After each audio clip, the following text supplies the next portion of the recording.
Hello there folks, welcome back to another episode of a simulation slash experiment for this year's Football Manager 2020 game. I'm doing something today, as you've seen the title, you've seen the thumbnail, with Liverpool. We are seeing how Liverpool do without Mane, Salah and Firmino in all different scenarios really. What I've done then is given them all the flu for 12 months. Hopefully they get over it. They've got plenty of tissues to hand hopefully, and they should be back within the year. But for that 1 year without them, how would Liverpool do in a Premier League season? Of course, Champions League as well, League Cups, FA Cups. Squad rotation would be a problem. Of course, they would probably buy some players, and we'll see if in January they make that move. But how would they do without them? Of course, I don't know if you've played FM this year, but Liverpool, pretty bloody good on it, it's fair to say. So how will they do without them? I suspect it won't be quite as easy. But first, before we do that, let's take a look at how Liverpool will do with them. I suspect they'll do well. Let's take a look at that first league table then. But before we go any further, get in the comment section, give a suggestion for what you would like to see as future experiments or simulations, and one of the comments picked from this particular video I will do for an upcoming episode. Get involved, get in the comments, let me know your thoughts. So there it is, look. Liverpool champions, a familiar scene for Football Manager players this year, and yeah, there they are then. So let's take a look. How big an influence do that front three have over them? We'll look at goals and assists, shall we? And surprise, surprise, those three boys at the top of the pitch are the most successful. 19 for Firmino, 18 goals for Salah, and 18 goals for Sadio Mane. 11 assists for both Firmino and Salah, and 7 assists for Mane, sorry, as well. You can see 7.51, 7.51, and 7.57. Those boys are a massive factor as to why Liverpool are so good. The amount they produce, of course, the players behind them play a huge part as well. Without them, there's not the foundations for the front three, but yeah, they're not bad. I just want to take a quick look at what they've done elsewhere. So they didn't win the Community Shield. They did, though, win the European Super Cup. And towards the business end of the season, Club World Championship, that was one, of course. They qualified for that last year. In the Champions League, for whatever reason, they didn't even get through the group. So they were knocked down to the Europa League and were eventually knocked out by Roma. FA Cup didn't go particularly well for them. So we'll see without them, maybe, how they do. I've also done it. So we're going to find out how they are without one of them. So how they are just without Salah, just without Mane, and just without Firmino. And that should give us an idea of who the most important of the three is. Okay, so with them, we've seen league dominance. The first time in many years they've won a Premier League title. Let's take them away and see how Liverpool do. Relegation, anyone? You never know. Now, straight away, I've come to the end of the season and I've seen that Liverpool have a job available. Jurgen Klopp is no longer Liverpool manager. Did he last the whole season? I'm going to look at that first. I can already see they finished 5th. He did last the entire season and they did win the Club World Championships, but they did not win the league. So without those three up top then, Liverpool finished in 5th position. Did they buy anybody? That's interesting. No, they didn't. Now you can see that these three boys, Salah, Mane and Firmino, they're all about to return, but none of them played any games. So what happened? Who filled the boots of those players? The first name that reaches out to me is Ryan Brewster. Now, Brewster is sort of on the fringe of Liverpool, and of course, because he's getting more game time, he's probably going to develop a little bit quicker than you'd expect. 8 goals, though, it's quite far off what we saw previously, didn't we, with those 17s, 18s, 19 goals scored by the front three, so not ideal. Xherdan Shaqiri, also a benefactor, it seems, of Liverpool having been without those front three. 14 goals for him. Shaqiri would take that every single season, you suspect. And the top goal scorer, though, Gini Wijnaldum, with 51 appearances, 18 goals. Where's he playing to do that? So positionally, he played 8 games up front last season, 34 at the attacking left midfield spot. Curious. In terms of assists, kind of what we expect. Andy Robertson with 12, massive from him. Trent's up there as well. James Milner, Fabinho, and Xherdan Shaqiri. James Milner, utility man. Where did he play most of his games last season? I think that's interesting. So he played central midfield. He didn't play too many games out wide, but no, attacking left midfield actually. 13 games for James Milner. So the overriding thing was then that they did not do very well in the Premier League. Dropped out of the top 4, which seems quite distant for them at the moment. Community Shield didn't win that, didn't win the Super Cup, Champions League group stage. They got through in that, but then they were knocked out by Valencia. FA Cup, they got away a little bit through, and then Chelsea knocked them out of that one. And the League Cup, I suspect, was a similar situation as well, was it? I can't even see it. They must have gone out very early in the League Cup. Oh, my eyes, they don't work. Yeah, Carabao Cup defeat to Leeds early on, away at Ellen Road. Blimey. So not good, but this is only one time. So what I thought I'd do, let's do this 3 more times and see if they get any better in those other 3 simulations. Let's take a look. Once again, Jurgen Klopp has lost his job. And this time, a 6th place finish for Liverpool. Not as good, but the theme continues. Xherdan Shaqiri is a massive part of it. A man we didn't talk about last time, though, Divock Origi. I'm not sure why Divock didn't have as much of an impact. I don't know if I missed it. Did I miss it? I don't think I missed it, did I? The 12 goals this time, played a lot of football, 33 appearances, 30 starts for them. Again, Klopp, though, has lost his job as they finish 6th in the Premier League table. The top 5 is as you probably expect it to be. And yeah, the front runners, Lacazette, Aguero, Kane, the top goal scorers. Not so good for Liverpool. Competition-wise, how did they do? The Champions League, though, didn't go fantastically. They got through a little bit. Quarter-final exit to Real Madrid. No disgrace in that. And an FA Cup semi-final defeat to Chelsea this time. And in the League Cup, again, they've gone out. They keep winning the Club World Championship. I think that is a theme of because they're the European dominant side. That's pretty familiar, isn't it? Carabao Cup action, though. It must be here somewhere. Again, my eyes are deceiving me. Defeat to Newcastle this time. So firstly, it's now Newcastle. Let's look at another one. Surprise, surprise, folks. Jurgen Klopp has lost his... Without these front 3, Liverpool are in trouble. The fortunate thing is they do have them. It's worth noting as well, it's kind of obvious, right, that if any of the top clubs lost some of their key players, especially their front 3, any of the clubs, City would maybe get away with it, but any of the others would probably struggle in a very similar fashion to this. I wonder what happened to United if they didn't have Rashford, Martial and Daniel James or something like that. That might be quite challenging. But again, 6th place finish. Don't even qualify. They're as bad as Manchester United without them.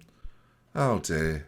Schedule-wise, didn't win the Community Shield, didn't win the European Super Cup in the Champions League. It seems like it was a little tough, and a few wins in there as well. So did they progress through? They did. And then were eventually knocked out, were they? Yes, Atletico Madrid this time. They lost the FA Cup final to Tottenham. They've done a little better this time, I feel like. Carabao Cup, though, they've been knocked out early again, haven't they? This time Leicester beat them in the third. They keep getting knocked out of the Carabao Cup every time. Player-wise, again, Divock Origi, 20 goals, right up there. Xherdan Shaqiri, Wijnaldum, Ryan Brewster on the score sheet, Alex Oxlade-Chamberlain, Adam Lallana playing a much bigger role than you'd maybe suspect. And again, the goals, of course, spread a lot more around the team. In terms of assists, James Milner with 14, Trent with 12. Xherdan Shaqiri becomes fantastic. So without, basically, Liverpool fans, if you'd like Xherdan Shaqiri to be a success at Liverpool, just remove Salah, Mane, Firmino, and he'll play a lot more. We should maybe check some of the other ones, but he's mainly featuring out on the right-hand side. Tactically, can we take a look at what Liverpool have set up recently as? So they play a similar system to this. That front 3 remains the same. Gini Wijnaldum just plays left wing. That seems to be the solution, the fix to the problem. Yeah, another 30 times doing it there with a 7.36. He's actually very good out there. Again, if you've got a Liverpool save going and you're struggling for left wingers if you're playing them, try out Gini Wijnaldum out there. He's a key man. Very, very quickly, back on our first simulation, Divock Origi was there. I just somehow missed it. I thought I'd missed him completely. I wondered if they'd sold him. For some reason, I didn't highlight it at all. But as you'd probably expect, I imagine playing a lot up front. Yeah, lots of games up front. Goal scoring record, though, not particularly good for Divock. He's better off the bench, as we all know. Right, then the final one without all 3... Interesting. Manchester City, well, Pep Guardiola's gone, but Jurgen Klopp, not. He may have been sacked before this point, though. Pep Lijnders gets award for top boss. I think we know what's happened. So Liverpool, once again, 6th. Everton have finished 5th. That's different. And Liverpool this time again, 6th position. Not ideal, is it? Yeah, Klopp was sacked in the March this time, and Pep Lijnders came in a little earlier. And are the trends following the same thing? This is why I think it's important to do a few of these. You can see the trends are pretty much the same again. Wijnaldum, 19. He's so good, apparently. Naby Keita having a bigger impact this time. Xherdan Shaqiri, again, doing very, very well. James Milner doing very, very well. Adam Lallana playing a much bigger role as well. It's funny to see how some of these players that obviously aren't part of Liverpool's side are so much more involved when those front 3 aren't there. And the squad depth is there for Liverpool. It just would mean they would finish outside the top 4 pretty much every single time. Level on points with Chelsea, though. Read into that what you will. Danny Ings banging them in for Southampton. They should get him back. I just noticed Southampton went down. Never mind. And finally, this particular season, how do they do? Community Shield, disappointment. They won the Super Cup. That seems very random based on how strong the other team is. Carabao Cup, did they go out again? Surely not again. Carabao Cup they beat. Okay, well, they got through the first round at least. And the second round, they're flying this time. Went out in the quarterfinals to Arsenal. Club World Championship, did they win it? Of course, they bloody won it. And the Champions League, and exit this time to, again, Atletico Madrid, who they've lost to before. FA Cup this time around, again, defeat to Arsenal. I maybe mentioned that before. No, Arsenal not them out of both cups. Yeah, interesting. And yeah, Premier League finish, not particularly good. Quite good at the back end. When they had less games to deal with, all of a sudden the form seemed to pick up a little bit. And yeah, the theme is quite similar. Now, so we've done it with without all three of them. Let's take away, who should we start with? Let's take away Mohamed Salah from this equation and see how they do with just Mane and just Firmino and what impact that has on the team. Okay, then just one simulation for this. Let's look at Liverpool. From what I can tell, Klopp not being sacked off the bat. And no, it's still manager. Oh my, they've won the league. Wow. Wow. I actually find that quite surprising. So Liverpool, okay then. So without Mo Salah, and just from putting Mane and Firmino back in the side, I assume they play a big part. Yeah, they absolutely do. They're the top two players once again. Firmino with 22 goals, Mane with 15. Xherdan Shaqiri still fantastic. So basically what we're getting at, viewers, is that Salah and Shaqiri are basically the same player. We don't really see that in real life so often. Divock Origi plays a relatively big part, as did midfield, but that front two of Firmino and Mane being back in the lineup, that is massive for Liverpool. Business end of the season, they don't win anything else. Champions League, they go out in the first round knockout stages, quarterfinals of the FA Cup to Manchester United. So they still lack that little bit of squad depth, it's fair to say. But we saw when they had all three of them, that can happen, of course. And for the first time, though, they didn't win the Club World Championships. Boca Juniors beat them. All right, then, so with Salah, they win the league and Klopp stays in the job. Let's this time, then, take away Mane. We'll end with Firmino, because I think he's the most interesting. Let's see, then, without Mane, how do they do? Okay, Klopp, I mean, from what I can tell, appears to not be there. Oh, he's still there, because they want to sign Harry Kane, interestingly. No.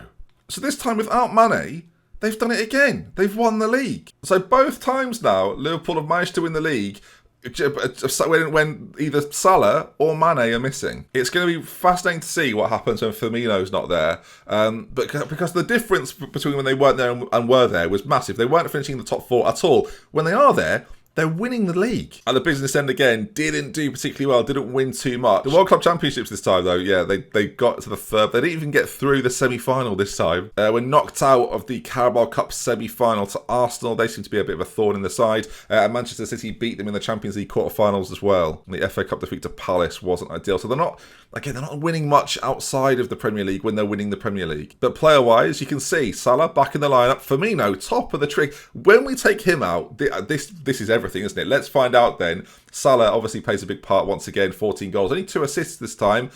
Let's see how they do without Bobby. Right then, to wrap things up, Klopp's got an insecure job. I don't think they've won the league for some of our viewers. Third place finish. Take Bobby out of the equation, the league titles disappear, viewers. Divock Origi with a supply line of Salah and Mane this time though, scored quite a few more goals. He had 5, didn't he, in one of the seasons, 11 in 32. Still not, it's never going to win you a league, is it, when your striker's doing that? We've seen the influence that Firmino had, always getting sort of 18, 19 goals over the course of a season. But yeah, Mane and Salah providing quite a lot. Who knew, viewers? You take the top players away from a team, they don't do quite as well. But no, I do think it's interesting. It's a big conversation on how reliant Liverpool are. And from this experiment, from this simulation, I'm a Liverpool fan myself, right? But you can see the impact is massive. And without them, Liverpool have been fortunate in recent seasons not to have big injuries. And it'll be interesting to see throughout the rest of this season if that continues for them. Yeah, third place finish. How do they do in all the other competitions? Did they finally win an FA Cup or a Champions League or... No. Semi-finals of the FA Cup, out of that one. Tottenham knocked them out of the Champions League. The Carabao Cup final, they lost to Manchester United in that one. Not ideal. Daniel James getting the goal. And interestingly, Salah and Mane both substituted in that game. Shaqiri. Now, actually, that is interesting. Of course, we've seen Shaqiri play an awful lot. When both wingers are back in the side, Xherdan Shaqiri, 17 starts this time. 6 goals, 5 assists. Didn't feature anywhere near as much. Wijnaldum is interesting, though. Did he play at left wing more again? No. Definitely focused more on being a central midfielder, but did still play 16 times out on the left-hand side. Where did they... I'm interested, because without Bobby, did they play either of these boys up front particularly often? Mane played 18 times as a striker, and if you just take a look at Salah as well, I'm fascinated to see. Didn't play there at all, only as ever on that right-hand side, playing an advanced, probably inside forward role on that left foot, obviously. So there you have it then. That concludes the simulation experiment. I hope you enjoyed it. Again, I thought this was really interesting. And Brewster getting involved as well a little bit more. But there you are. Basically, viewers, if Bobby Firmino isn't in the Liverpool team, they ain't ever going to win a title. But with him, there's a pretty good chance. If you enjoyed the simulation experiment and you want to see some more, make sure you leave a like on the video. Let's aim for 1,000 likes. You smashed the last one with United. Of course, that is a previous experiment I've done. If you'd like to see how Manchester United would do in the 6th tier of English football, building their way up, there's 2 parts to that one. I'll leave a link in the description to episode 1. And yeah, if you want to see some more, make sure you're subscribed. We love with care. If we don't spend you until next time, take care of yourselves, look after yourselves and each other. Goodbye.